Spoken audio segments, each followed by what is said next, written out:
I am Joshua, 32, and my own mother banned me from my brother's wedding because I would ruin the atmosphere.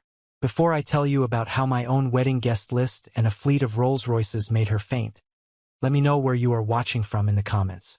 I still remember the exact temperature of the room when my mother looked me dead in the eye and erased me from our family. It was a Tuesday evening in late September. The air conditioning in her pristine, suburban living room was humming a quiet, steady rhythm. She stood by the massive marble fireplace, carefully adjusting her diamond earrings in the ornate mirror above the mantel. She did not even bother to look at my face when she delivered the final blow.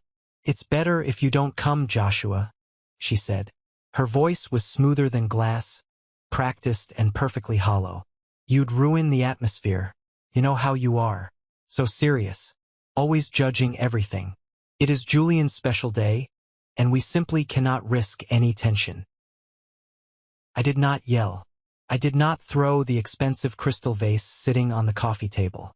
I just stood there, gripping the edge of the white leather sofa until my knuckles turned completely white.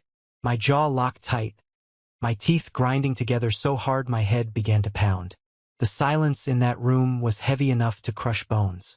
For 32 years I had played by their rules. I showed up to every mandatory holiday dinner. I brought $100 bottles of wine to every family gathering. I smiled for their perfect, coordinated Christmas cards. But in that one defining moment, watching her smooth out the invisible wrinkles in her designer dress, the absolute truth hit me like a runaway freight train. I was not a son. I was a prop. And the moment the prop did not fit the glamorous aesthetic of their grand destination wedding, I was shoved out the back door and told to stay in the dark. I turned around and walked out of that house without saying a single word. I remember the heavy thud of the solid oak door clicking shut behind me. It sounded like an ending. Little did she know, it was the exact moment I started writing a completely new beginning. 2 months later, while she was still busy posting heavily filtered, picture-perfect photos from Venice, a different notification popped up on her phone. A live stream, a global event. When she clicked that link and saw me standing in front of the ocean, surrounded by the most powerful people in the country stepping out of a line of Rolls-Royces, her legs actually gave out. But to understand how we got to that explosive moment, to understand the sheer weight of that revenge, I have to take you back to where the cracks in this family really started. Growing up, our house looked like something straight out of a luxury real estate magazine. We had a meticulously manicured lawn, a shiny SUV parked in the sweeping driveway, and a golden retriever that only barked when he was told to. But behind those heavy mahogany doors, the hierarchy was set in stone. My older brother, Julian, was the undisputed king of the castle. He was charismatic, loud, and effortlessly charming. He played varsity football, dated the prom queen, and knew exactly how to flash a $1 million smile to get out of absolutely any trouble he caused. I was the exact opposite. I liked quiet rooms. I liked reading thick biographies and figuring out how things worked. I focused entirely on my grades because I figured out early on that if I was not going to be the charming one, I had to be the useful one. I thought hard work and reliability would eventually earn me a permanent place at the table. I was incredibly naive. I remember the day I got my acceptance letter to a top-tier university. I ran downstairs, my heart hammering in my chest, waving the thick envelope. My dad patted me on the shoulder, said, "Good job, champ," without looking away from the television, and immediately turned the volume up to watch Julian's high school highlight reel. Later that year, my parents sat me down at the kitchen island. My dad cleared his throat, looking everywhere but at me. They explained that Julian's out-of-state tuition, his fraternity dues, and his endless spring break trips had severely drained the college fund. I would have to take out student loans. I nodded, swallowing the massive lump forming in my throat. I worked double shifts at a greasy local diner, saving every single dollar of my meager salary just to buy textbooks and pay my rent. As we grew older, the gap between us only widened. Julian bounced from job to job, constantly needing to be bailed out of financial messes. There was a particularly messy situation involving a shady business deal where my parents had to hire a high-priced lawyer to keep him out of court. They paid for everything, no questions asked, draining their savings to protect his image. Meanwhile, I climbed the corporate ladder in silence. I missed sleep, skipped vacations, and fought tooth and nail for every single promotion I got. I built a highly successful life for myself out of pure grit and determination. Yet, whenever we had family dinners, the narrative remained the exact same. Aunt Beatrice, the master of passive-aggressive manipulation in our family, would lean across the dining table, her eyes dripping with fake pity. "Joshua, you work way too much. Look at your brother Julian, he just has this natural glow about him. He enjoys life. You really should try to be more like your brother." My parents would nod in absolute agreement. My dad would pour Julian another glass of expensive scotch, laughing at a joke Julian stole from a comedian, and completely ignore my presence. I was the serious one, the boring one, the guy who paid his own bills, managed his own life, and did not cause drama, which in my family's eyes made me entirely invisible. I kept telling myself that one day they would see my value.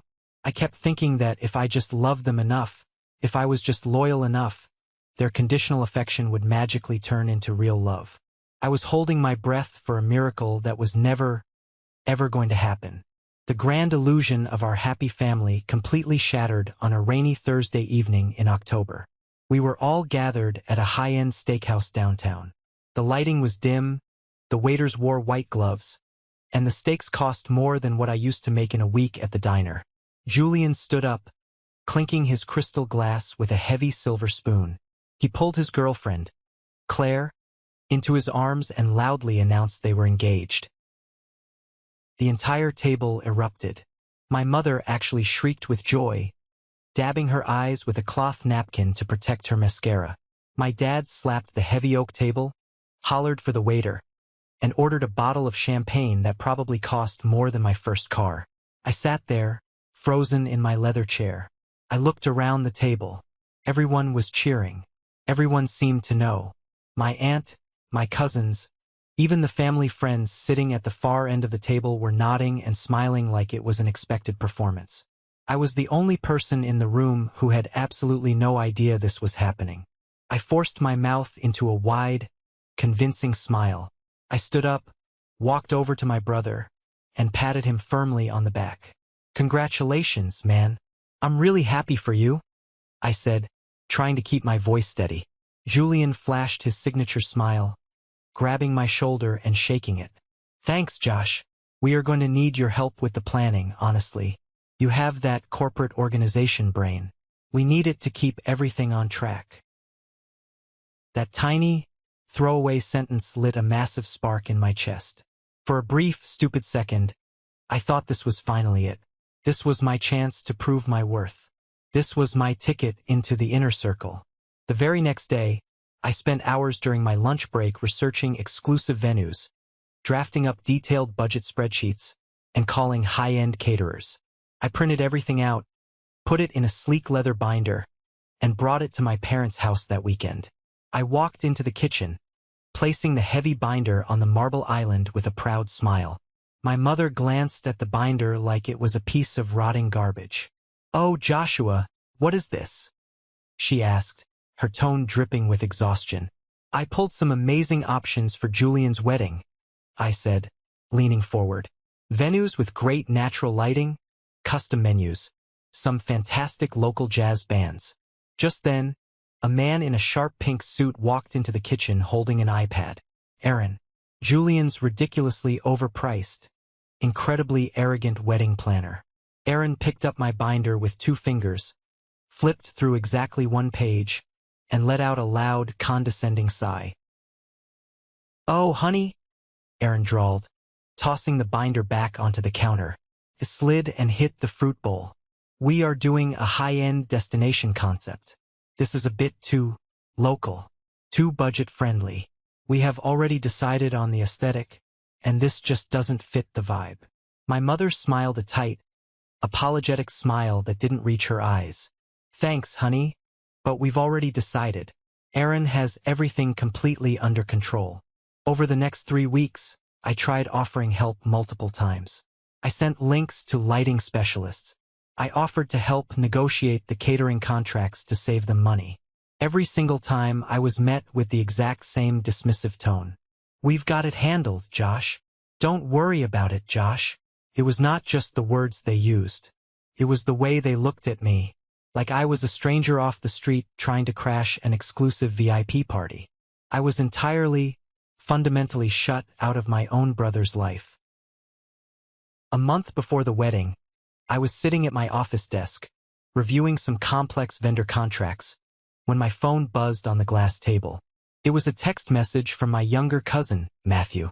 Matthew and I were never particularly close, mostly because his mother and my mother were constantly fighting over some ancient, bitter inheritance dispute regarding our grandfather's estate, but Matthew and I got along fine at holidays. I unlocked my phone and opened the message. It was a screenshot of an iMessage group chat. The chat was boldly titled Julian's Wedding Week VIPs. My eyes quickly scanned the screen, and my stomach plummeted straight into the floor. There were at least 20 different phone numbers in that chat. My parents, Julian, Claire, aunts, uncles, cousins. Literally everyone in our extended family was in it. Everyone except me. The screenshot captured a conversation from late the night before. Julian had sent a picture of himself in a custom-tailored tuxedo, holding a glass of whiskey. Matthew had replied, "Looks sharp. Is Josh wearing the same one for the groomsmen photos?" My mother's response popped up immediately below it. "Oh heavens no. We didn't bother telling Joshua about the fitting. You know exactly how he is. He would probably complain about the price of the suits and bring down the whole mood. He is so stiff." Julian replied instantly with a laughing emoji. "Yeah, keep the corporate drone at his desk. We want fun energy only in Italy. If Josh comes, he'll just sit in the corner and judge everyone." I stared at the glowing screen until the black text completely blurred. My chest physically ached. A sharp, stabbing pain right behind my ribs. A cold sweat broke out on the back of my neck. Italy? What were they talking about? Before my brain could even process the geographical location, Matthew sent another frantic text. "Oh man, I am so sorry, Josh. My hands were typing too fast. I meant to send that screenshot to my brother. Please don't tell Aunt Margaret I leaked the chat. She'll kill me." I did not reply to Matthew. I set my phone face down on my desk. The silence in my office was deafening. My own mother, my own brother, mocking me behind my back, actively organizing a massive, milestone family event, and specifically orchestrating every detail so I would remain completely in the dark. All those years of trying to be the perfect, reliable son. All those years of paying for expensive anniversary dinners, quietly helping fix Dad's car, sending generous gifts for every single holiday. It meant absolutely nothing to them. I was a walking joke to my own blood. I picked up my phone, my hands shaking slightly with pure adrenaline, and dialed my mother's number. She answered on the second ring, her voice bright, cheery, and entirely fake. "Hi Joshua, are you working hard at the office?" "Mom," I said. My voice was dangerously calm, barely above a whisper. "Why am I not in the wedding week group chat?" There was a sharp, sudden pause on the other end of the line. I could hear her breathing change, catching in her throat. "Oh, honey," she stammered, quickly recovering her composure. "That's just for logistics. You know, flight numbers, hotel bookings, that sort of boring stuff. Nothing personal at all. We just didn't want your phone buzzing all day while you were working so hard towards that big promotion you talked about." It was a lie. Clean, practiced, disgusting lie. I closed my eyes and let the cold reality wash over me. I was not part of this family anymore. I was an outsider looking through a locked glass door. 2 agonizing days later, the final nail in the coffin was hammered in. I was standing in the corporate break room, pouring myself a cup of terrible, burnt coffee, when Greg from the marketing department walked in.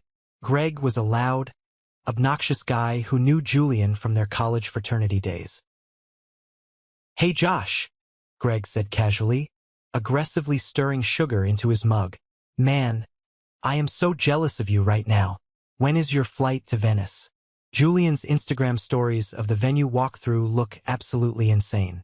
That canal view is crazy. The ceramic coffee cup slipped slightly in my hand, splashing burning liquid onto my thumb. I didn't even flinch. I stared at Greg. Venice, I managed to say, forcing my voice to stay level. Yeah, the destination wedding. Greg looked confused, pausing his stirring. Next week? The grand villa on the Grand Canal? You're the brother of the groom. Don't tell me you forgot your own flight. Right? I forced a dry chuckle, my throat tight. Yeah, it's going to be a wild week. I just have a lot of major contracts to wrap up before I head out. I walked quickly back to my desk, my heart hammering violently against my ribs. Venice. The wedding was in Venice, Italy. My dream city. The place I had talked about visiting since I was 10 years old. They were hosting a luxurious wedding in Venice, and they hadn't even sent me a formal invitation. That night, after work, I drove straight to my parents' house in the suburbs. I didn't knock. I used my old silver key and walked right through the front door. The massive living room was in absolute chaos. It was covered in lavish floral arrangements, expensive garment bags, and matching designer luggage. My mother was standing by the mirror, which brings us perfectly back to that exact moment I told you about at the beginning of this story. Mom, I said, stepping into the center of the room. Where is my invitation to Venice? She froze mid-motion. She slowly turned around, smoothing down the front of her skirt. She didn't look guilty. She didn't look remorseful. She looked profoundly annoyed. Annoyed that I was standing there, forcing her to have an uncomfortable conversation she had desperately tried to avoid. Joshua, the guest list is incredibly tight, she sighed, crossing her arms. Claire's parents paid for the primary venue, and they have a massive extended family. We had to make severe cuts to the list. Cuts. I took a step forward, my voice rising just a fraction. I am your son. I am his brother. I am not a second cousin you haven't seen in 10 years. That was the exact moment she looked at me with those cold, empty, calculating eyes and delivered the fatal blow. It's better if you don't come, Joshua. You'd ruin the atmosphere. You know how you are. So serious. Always judging everything. It is Julian's special day, and we simply cannot risk any tension. I looked at the woman who gave birth to me. Really looked at her. I saw a complete stranger. I turned on my heel and walked out into the cold night air. A week later, my social media timeline was flooded. Wyatt, a guy I grew up playing Little League Baseball with, a guy I considered a friend, posted a massive photo album. Epic weekend in Venice with the best crew. There they all were. My parents laughing heartily, Julian posing in his custom Italian tuxedo, cousins drinking expensive champagne on private gondolas. Wyatt didn't even care that I wasn't there. They threw me away without a single second thought. But standing in my living room, looking at those photos, instead of crying, I felt an overwhelming sense of clarity. The heavy, suffocating chains were finally gone. I owed these people absolutely nothing. I sat in my dark living room, the pale blue light from my phone screen illuminating the empty space around me. My fiancée, Chloe, walked into the room. Chloe is a fiercely intelligent, high-powered corporate lawyer.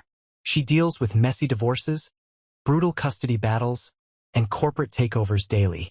She sees through everyone's nonsense, and from day one, she had always seen right through my family's fake, polished smiles. She sat next to me on the couch, gently taking the phone out of my hand and placing it on the table. She rested her head on my shoulder. "Are you going to let them break you, Joshua?" she whispered, her voice steady and strong. I looked at her, the woman who actually loved me for who I was, not for what I could provide. A strange, quiet fire started burning deep in my chest. It wasn't rage.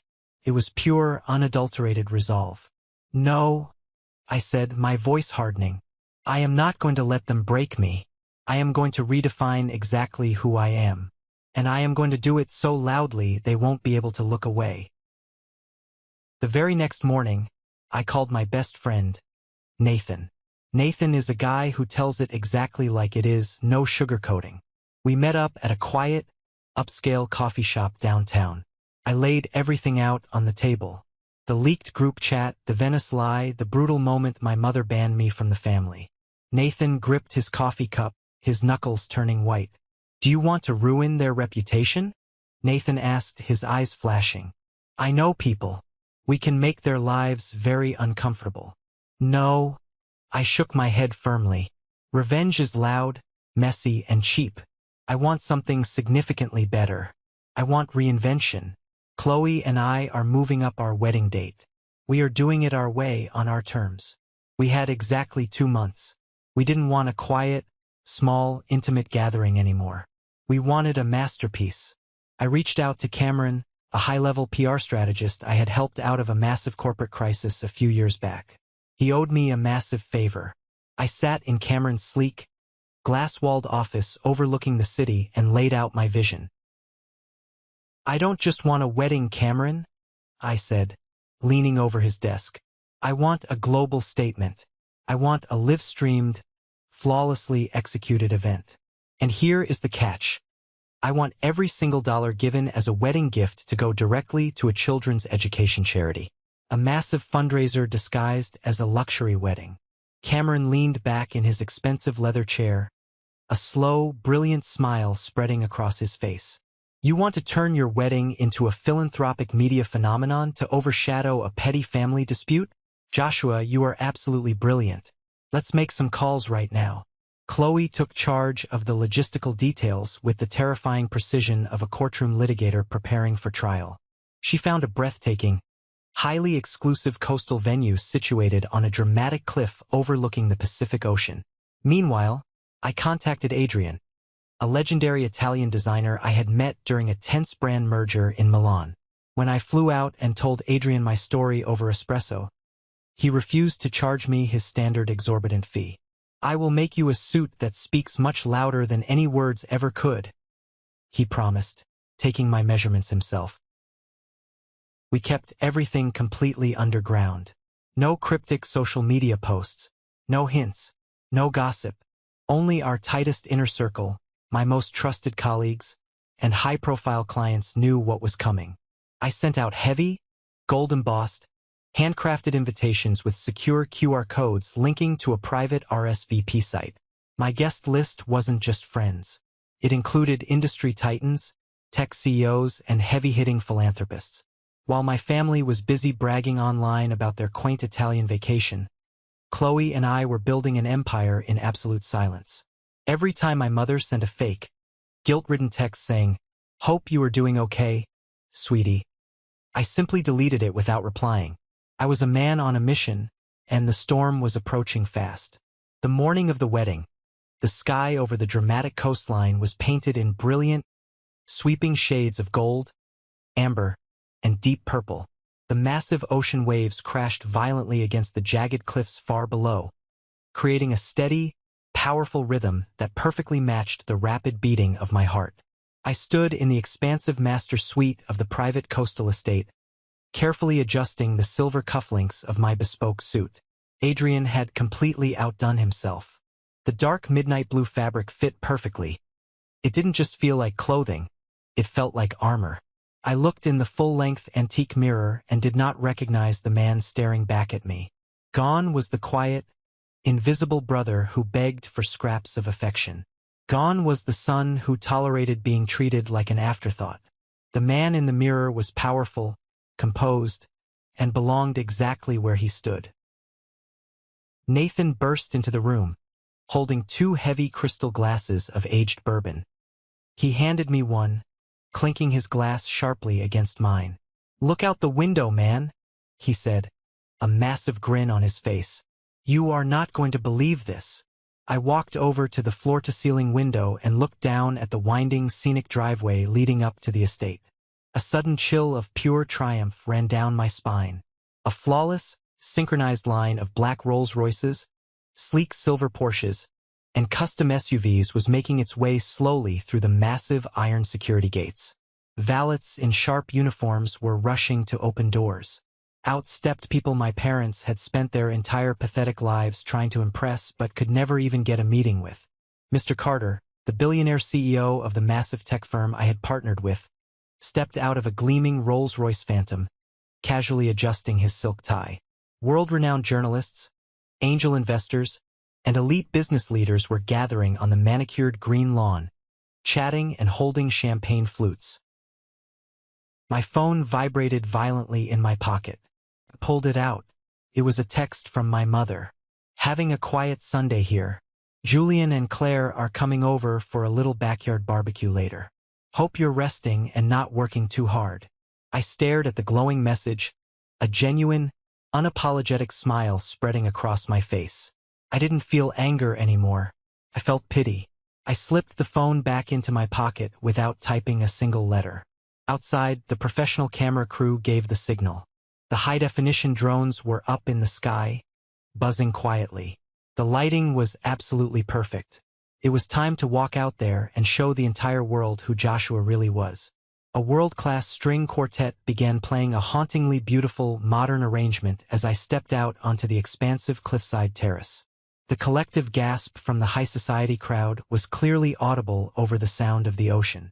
But the real magic was happening through the massive lenses of the 5 professional broadcast cameras capturing every single angle of the venue. The stream, officially titled The Coastal Groom, a celebration for change, went live across 3 major platforms simultaneously, heavily boosted by Cameron's massive, aggressive PR network.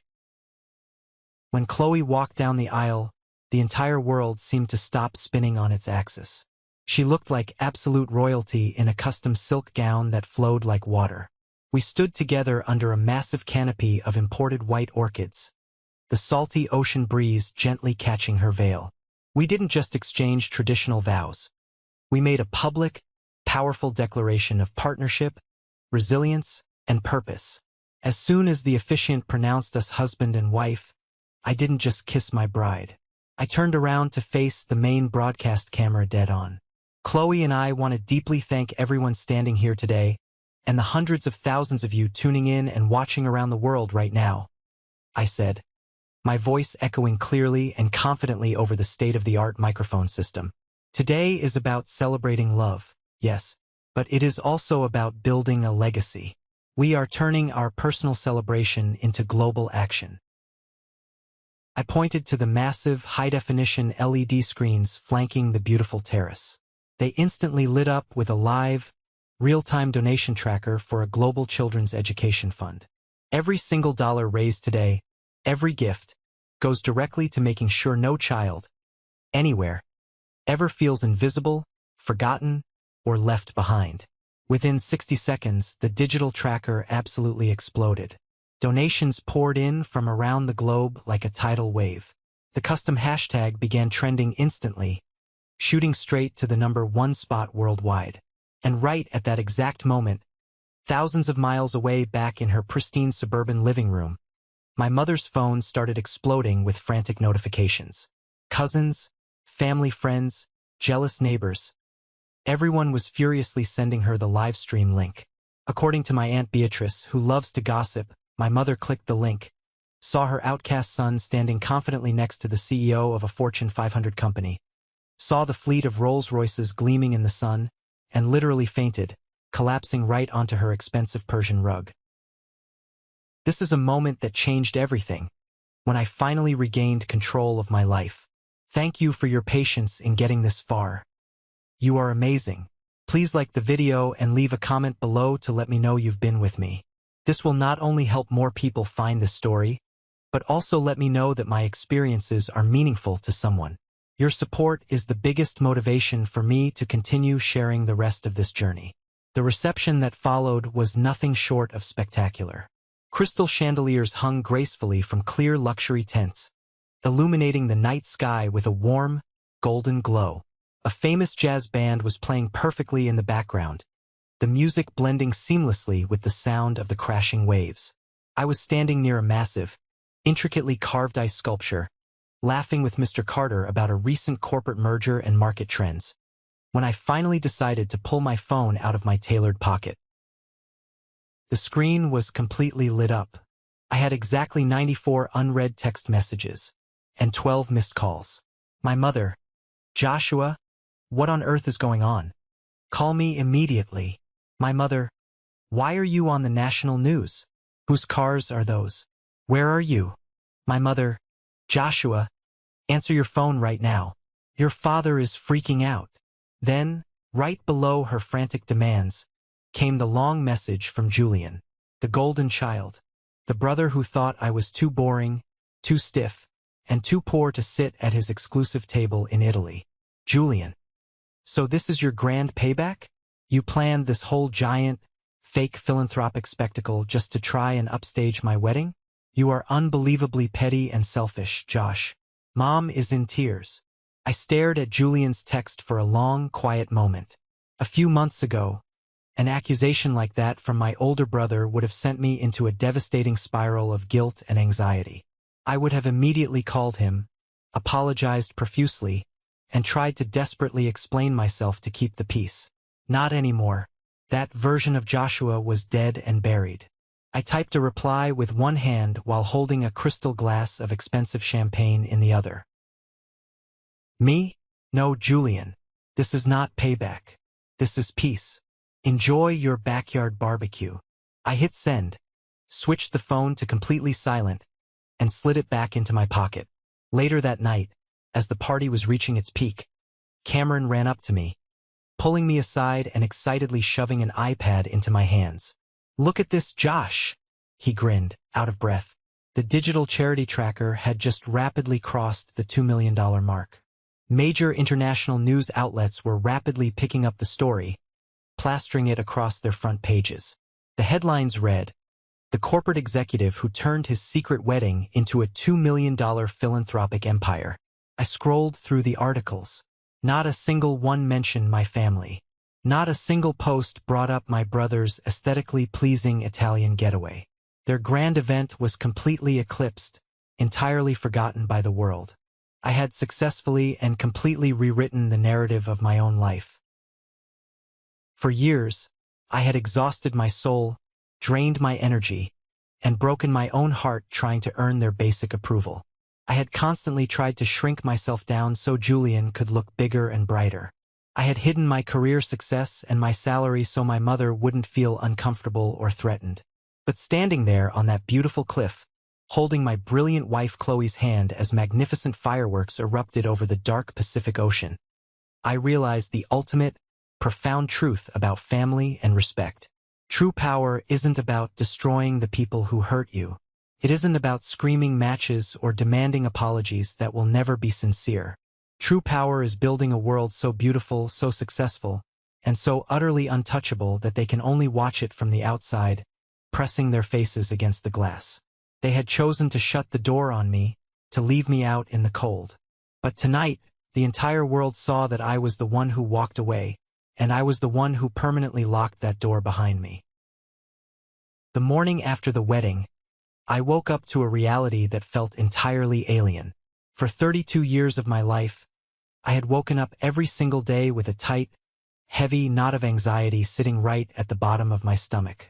It was the exhausting, endless anxiety of wondering what I needed to do, what I needed to say, or how much money I needed to spend to finally earn a permanent seat at my family's table. But that morning, lying next to Chloe in the massive master suite of the coastal estate, listening to the Pacific Ocean crashing against the cliffs below, that knot was completely gone. The silence inside my mind was profound. I didn't feel the need to check my phone for a passive-aggressive text from my mother. I didn't feel the need to see what Julian was bragging about online. I was finally entirely free. When Chloe and I returned to the city on Monday morning, the atmosphere around my entire existence had shifted. I walked into the grand marble lobby of my corporate headquarters, and the air crackled with a different kind of energy. I was no longer just Joshua, the quiet, reliable mid-level executive who stayed late on Fridays and secured the tough, boring contracts. I was the man who had secretly orchestrated a $2 million philanthropic empire overnight, rubbing shoulders with the elite. As I stepped into the glass elevator, colleagues who usually offered a brief, dismissive nod were stopping in their tracks to shake my hand. When I reached the executive floor, Mr. Carter, the billionaire CEO who had attended my wedding in his pristine Rolls-Royce, walked entirely out of his way, bypassing his own assistants, just to greet me at my desk. He didn't ask about the quarterly financial projections. He asked about the charity fund. He asked how Chloe was recovering from the weekend. He invited me into his office, poured 2 cups of black coffee, and offered me a massive executive promotion on the spot, complete with a salary increase that would secure my future for the next 3 decades. For the first time in my entire professional life, I wasn't just being respected for my output or my corporate utility. I was being deeply respected for my character and my quiet power. At exactly 10:15 a.m., the private landline sitting on my sleek glass desk rang. Only high-level clients had that specific number. I picked up the receiver and pressed it to my ear. Joshua. The voice on the other end hit my chest like a cold stone. It was my mother. But her voice was not smooth, polished, or dripping with that fake, practiced suburban elegance anymore. It was incredibly shaky. It was raw, trembling violently with a toxic cocktail of sheer panic, embarrassment, and boiling rage. She had discovered I blocked her cell phone number, so she actually went through the humiliating process of calling the corporate front desk, pretending to be a major client, just to be patched through directly to my private office.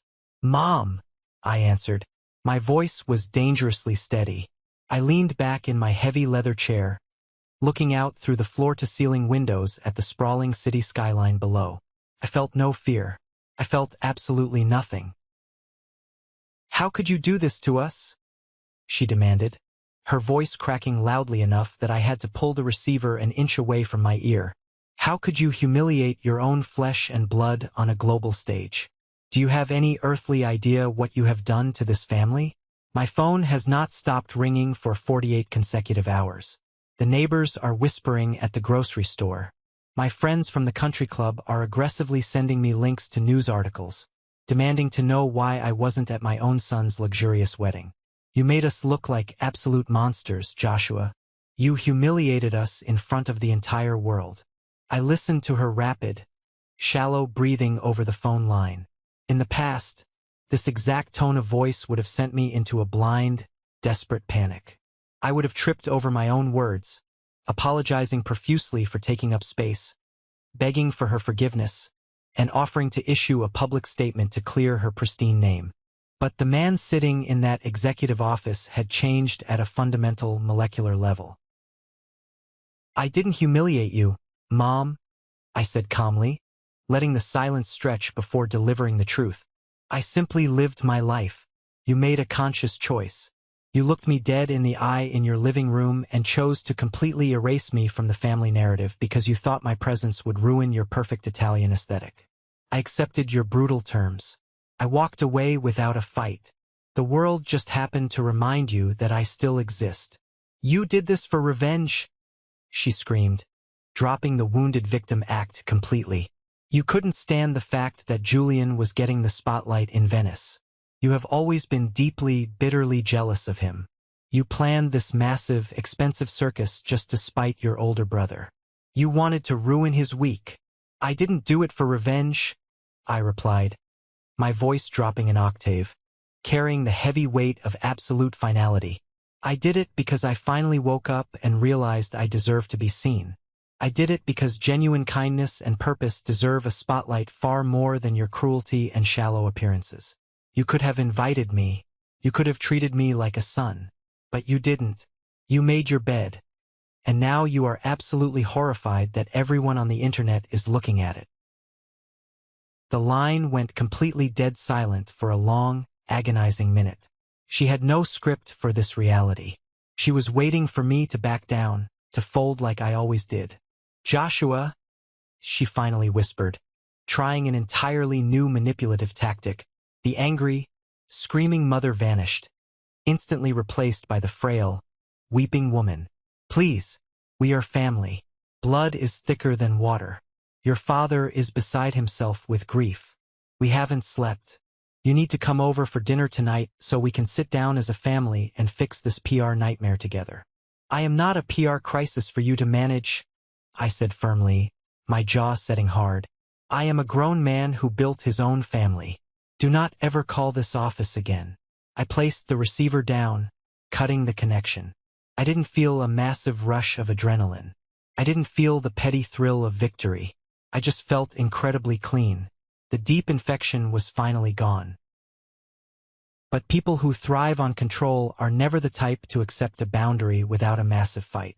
3 days later, on a busy Thursday afternoon, the receptionist buzzed my desk. "Mr. Vance, I am so sorry to interrupt your workflow, but your parents are standing in the main lobby. They are refusing to leave and say it is a family emergency." I closed my laptop, let out a slow breath, and took the elevator down to the ground floor. The corporate lobby of our headquarters is a massive, intimidating space filled with armed security guards, towering marble pillars, and high-end modern art. Standing awkwardly near the stainless steel security turnstiles were my mother and father. My mother was holding a massive, ostentatious bouquet of expensive white lilies. Her hands were shaking so hard the cellophane wrapping was audibly rattling. My dad was standing slightly behind her, holding a pink cardboard bakery box from the local pastry shop we used to go to when I was 10 years old. It was a pathetic, desperate picture. Stripped of their comfortable suburban kingdom, standing under the harsh fluorescent lights of a ruthless corporate environment, they finally looked exactly like what they were. Two deeply insecure, aging people terrified of losing their social standing. I walked up to the security desk, keeping a safe distance. My mother stepped forward, forcing a wide, trembling, overly enthusiastic smile that looked more like a grimace. "Joshua, sweetheart, we thought we would surprise you for a quick lunch. We brought your favorite cherry pastries." I looked at the expensive flowers. I looked at the pink pastry box. Then, I looked directly into my father's eyes. The man who had sat silently in his recliner, drinking a beer, while my mother systematically ripped me out of their lives for 32 years. "You didn't come all the way down here to see me?" I said quietly, ensuring the security guards didn't hear our private business, though my voice carried a heavy authority. "You came here because someone at your country club asked you an incredibly uncomfortable question about my wedding, and you desperately need to be seen in public handing me flowers to make yourselves feel like good parents. You are doing damage control in my lobby." "Joshua, please." My dad finally spoke, his voice weak and raspy. He looked 10 years older than he had at Julian's engagement dinner. "Don't do this to your mother. We're your parents. We made a terrible mistake." "You didn't make a mistake, Dad," I replied softly, shaking my head. "A mistake is forgetting to send a birthday card. A mistake is picking up the wrong dry cleaning. You consciously planned an international destination wedding, actively hid it from me for months, viciously mocked me in a group chat behind my back, and then looked me in the eye and told me I wasn't good enough to attend. That is not a mistake. That is a series of very deliberate choices." I reached out and gently took the pink box of pastries from my father's trembling hands. I looked at my mother, who was now visibly crying, heavy tears ruining her perfect makeup. I couldn't tell if the tears were from genuine guilt or the sheer, crushing embarrassment of being rejected in a corporate lobby. "Thank you for the pastries," I said, my voice completely void of malice, but equally void of love. "But you need to leave right now. I don't want you ever showing up at my workplace again. If you do, I will have security escort you out." I turned my back on them and walked purposefully through the security turnstiles. I didn't look back once. I didn't need to. I knew exactly what was standing behind me, and I was entirely focused on the brilliant, peaceful life waiting ahead of me. I chose my peace over their toxic approval, and the power in that choice was absolute and unbreakable. The real world doesn't wrap complex emotional trauma up in a neat little bow. Toxic people rarely look in the mirror, acknowledge the immense pain they have caused, and experience sudden, miraculous personal growth. Instead, they adapt. They pivot. They find new, insidious ways to spin the narrative so they can remain the noble heroes, or at the very least, the tragically misunderstood victims of their own story. A week after the tense incident in the corporate lobby, my phone vibrated loudly on my kitchen counter. It was an incoming call from Cameron, my brilliant PR strategist and now close friend. "Josh, man, you need to open Facebook right this second," Cameron said. His voice was laced with a strange mix of professional amusement and deep personal disgust. Your mother just went completely nuclear on the timeline. I grabbed my laptop, sat down at the kitchen island, and opened the app.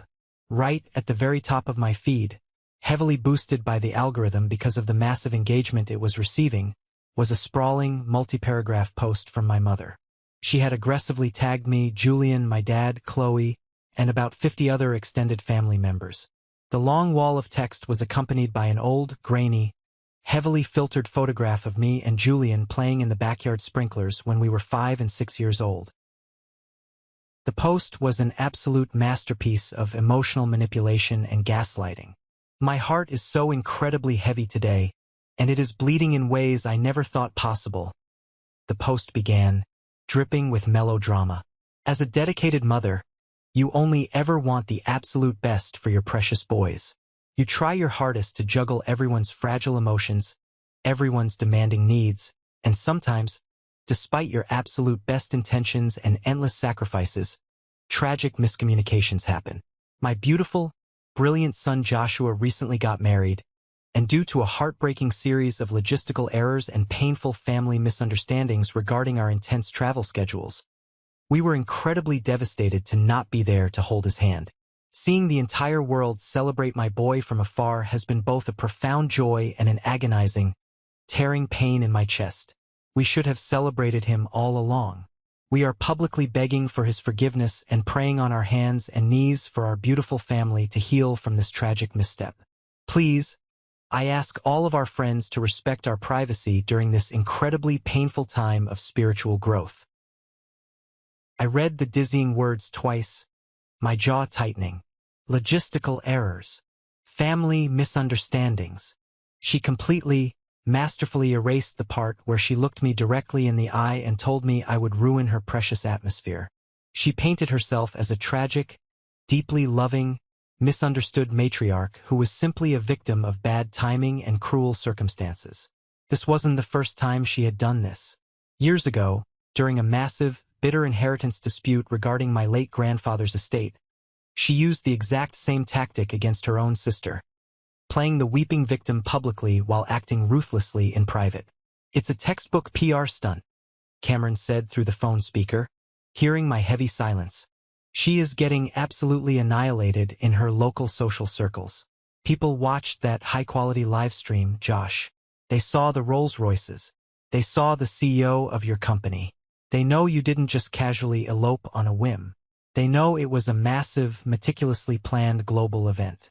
She is doing this because her local reputation is bleeding out fast, and she desperately needs the public to think you are the cruel, unforgiving, wealthy son withholding grace from a weeping, loving mother. I know, I said, aggressively rubbing the bridge of my nose, feeling a massive headache coming on. My Aunt Beatrice probably helped her draft it. Beatrice loves a public spectacle more than she loves breathing. Should I respond? Should I post the screenshot of the group chat? Absolutely not, Cameron replied firmly, his professional tone cutting through my frustration. Silence is your greatest, most devastating weapon right now. If you respond, you give her the oxygen she is desperately craving. You validate the ridiculous drama. Let her scream into the endless void. The internet is incredibly smart, Josh. They can see straight through a fake, heavily orchestrated apology. Cameron was right. I scrolled down. The comments under her sweeping post were absolutely brutal. People from my hometown, extended cousins who knew the real toxic dynamics of our family, were not buying the logistical error excuse for a single second. For 32 years, I had begged and scraped for their public approval. Now, my mother was publicly begging for mine, not out of genuine love, but out of sheer, blinding desperation to save her own face. It wasn't the fiery, explosive revenge I had angrily fantasized about when I was a hurt 20-something. It was pure closure. Seeing her empty, pathetic words beneath my trending video, I realized I finally had everything I ever wanted. I was completely free of their grand illusion. But the final, most unexpected twist of the knife didn't come from my mother's public meltdown. It came late that night, around 1 a.m., I was sitting in the dark living room, reading a complex legal brief for work, when my phone vibrated sharply on the glass coffee table. It was Julian. I stared at his name glowing brightly in the dark room. We hadn't spoken a single word since his bitter, accusatory text message on the night of my wedding. I hesitated, my thumb hovering over the red decline button, but eventually, I swiped right and answered the call. "Hello," I said softly, not wanting to wake Chloe. There was heavy, ragged breathing on the other end, accompanied by the distinct clinking of ice in a glass. Julian was drinking heavily. "Everyone's talking about your wedding, Josh," Julian slurred slightly, his voice thick with a strange, dark, heavy emotion I had never heard from him before. "Literally everyone. Even the guys from my college fraternity who I haven't seen in 10 years are messaging me on Instagram, asking how I didn't know my own little brother was casually friends with tech billionaires." "Julian, it's late," I said gently, feeling a sudden wave of exhaustion. "You're drunk. Go to sleep." "No. Shut up and listen to me," he snapped, though the sudden flash of anger quickly faded into something that sounded remarkably like total defeat. "My wedding in Venice. It was supposed to be the event of the entire decade. It was supposed to be perfect.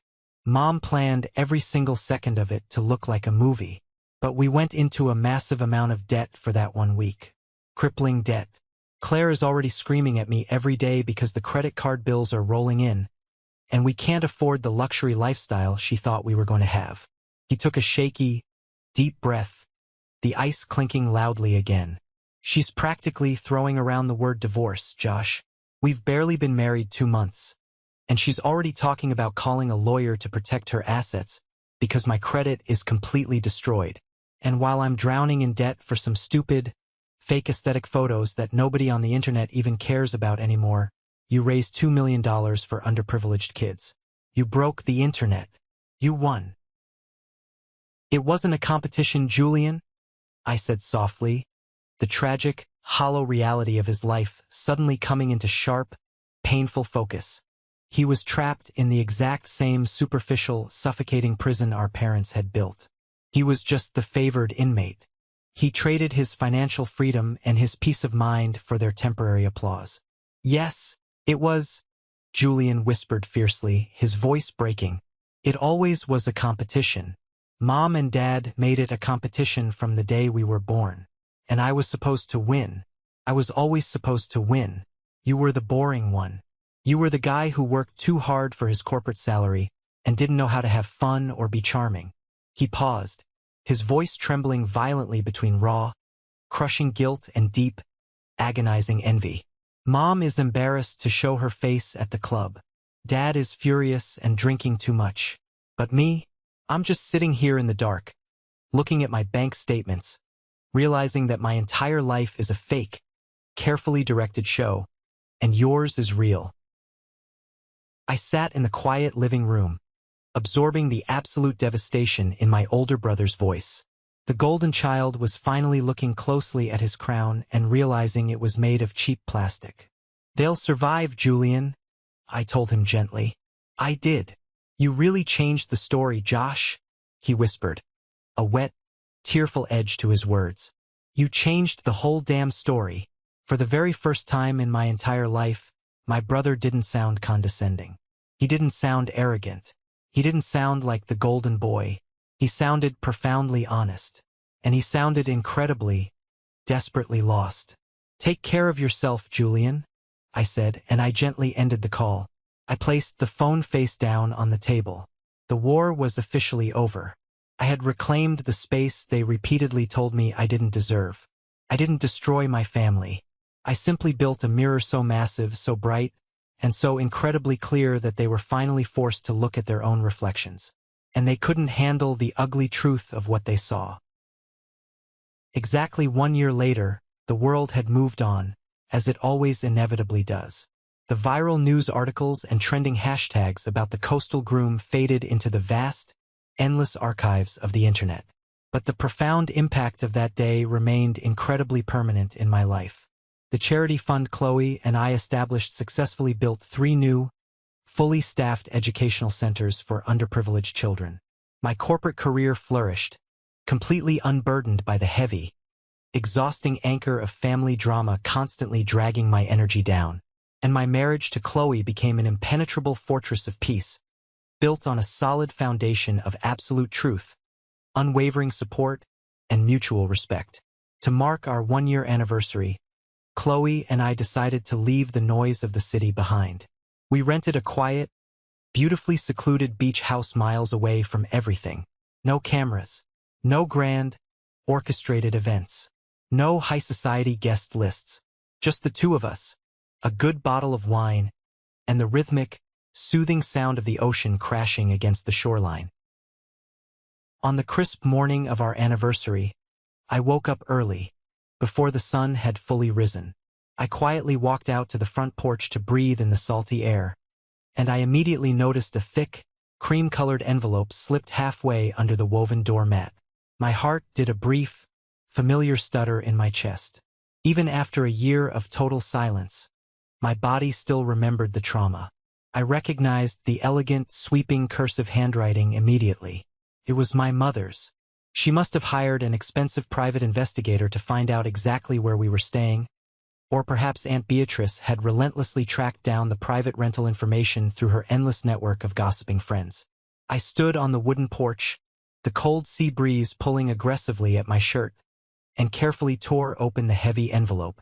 Inside was a single, neatly folded piece of expensive stationery. There was no grand, sprawling apology this time. No pathetic excuses about logistical errors. No desperate PR spin meant for a public audience.